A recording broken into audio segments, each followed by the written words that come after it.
प्रज्वल रेवन्ना के भाई पर रेप का आरोप। ये मामला ज्यादा उलझा हुआ लग रहा है। यौन उत्पीड़न मामले की वजह से पहले से ही सुर्खियों में है।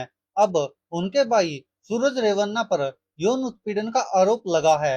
जी हाँ दोस्तों, जो आप फोटो में देख पा रहे हैं, प्रधानमंत्री नरेंद्र मोदी के पास साथ यह प्रज्वल रेवन्ना है, जिन पर के पहले ही यौन उत्पीड़न का आरोप लगा हुआ है और अब इनके भाई पर भी यही आरोप लगा है। हालांकि अब उनके भाई ने इससे इनकार किया है। हालांकि ये कहा जाता कि कौन अपराधी ये कहता कि मैंने अपराध किया है, शायद ऐसा ही कुछ अब प्रज्वल रेवन्ना के भाई के साथ भी होता नजर आ रहा है। पहले ही प्रज्वल रेवन्ना की वजह से भारतीय जनता पार्टी और प्रधानमंत्री नरेंद्र मोदी लगातार विपक्ष के निशाने पर रहे हैं। और जिस तरह से प्रधानमंत्री नरेंद्र मोदी ने प्रज्वल रेवन्ना के लिए प्रचार किया था, वोट मांगे थे देश की जनता से, तो लगातार विपक्ष आरोप लगाता रहा था कि देखिए बलात्कारी और हत्यारों के साथ तो प्रधानमंत्री नरेंद्र मोदी प्रचार करते हैं और उनके लिए वोट मांगते हैं, और अब फिर और ज्यादा मुश्किलें बढ़ने वाली है। जी हाँ दोस्तों, प्रज्वल रेवन्ना सेक्स स्कैंडल का मामला अभी शांत भी नहीं हुआ था और अब उनके भाई पर भी रेप का आरोप लगा है। जेडीएस के एमएलसी सूरज के खिलाफ एक शख्स ने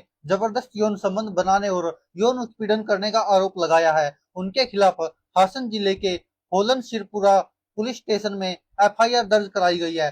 पुलिस ने सूरज रेवन्ना के खिलाफ आईपीसी की 377, 342, 506 और 34 धाराओं के तहत केस दर्ज किया है। और अब देखना होगा कि आखिरकार आगे इसमें क्या कार्रवाई होती है। इससे पहले शनिवार 22 जून की सुबह सूरज ने भी पुलिस में एफआईआर दर्ज कराई थी। उन्होंने आरोप लगाया था कि दो लोग उन्हें ब्लैकमेल कर रहे हैं, उनसे 5 करोड़ रुपए की मांग की गई है और ना देने पर झूठे यौन उत्पीड़न केस में फंसाने की धमकी दी गई है। सूरज ने दो लोगों के खिलाफ एफआईआर दर्ज कराई थी। केस दर्ज कराने वालों में सूरज रेवन्ना के साथी शिव कुमार भी शामिल है। बता बात करें अगर सूरज रेवन्ना के ऊपर लगे आरोपों की, तो शिकायतकर्ता ने सूरज के खिलाफ जो एफआईआर दर्ज की है उसमें जो कुछ बताया गया है, उसमें कहा गया कि सूरज रेवन्ना ने मुझे 16 जून को अपने फार्म हाउस पर बुलाया था।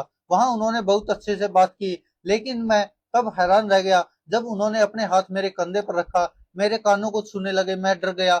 उन्होंने कहा कि चिंता मत करो, मैं तुम्हारे साथ हूँ। फिर उन्होंने मेरे होठों को चूमना और काटना शुरू कर दिया।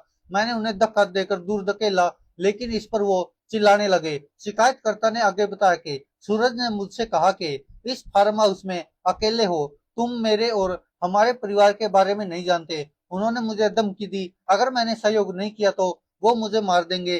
फिर वो मुझे अपने कमरे में ले गए, गले लगाया, मेरे गालों को काटना शुरू किया। वो मुझसे अश्लील बातें करने लगे, मेरे प्राइवेट पार्ट छूने लगे। उन्होंने अपने कपड़े भी उतारे और मेरे साथ जबरन संबंध बनाया। यह शिकायतकर्ता ने आरोप लगाया है। शिकायतकर्ता के मुताबिक सूरज रेवन्ना ने उससे कहा कि वो जिले में राजनीतिक रूप बढ़ाने के लिए उसकी मदद करेंगे। शिकायतकर्ता ने जब सूरज रेवन्ना से उसके यौन उत्पीड़न पर आपत्ति जताई, तो सूरज रेवन्ना ने सब ठीक हो जाने का दावा किया। और इसके बाद आप समझ सकते कि अब राजनीतिक भूचाल आना तय है, क्योंकि जिस तरह से पहले ही प्रज्वल रेवन्ना इस मामले में फंसे हुए हैं और वो विदेश गए थे, तो उसके बाद लगातार उन पर आरोप लग रहे थे। भारतीय जनता पार्टी पर, प्रधानमंत्री नरेंद्र मोदी पर आरोप लग रहे थे।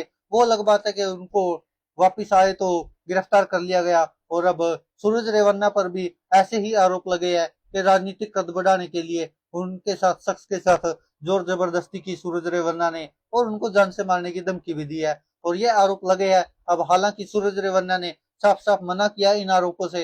हालांकि ये अलग बात है, प्रज्वल रेवन्ना ने भी सफाई दी थी और कहा था कि ये आरोप झूठे हैं और मुझे बदनाम करने की साजिश की जा रही है।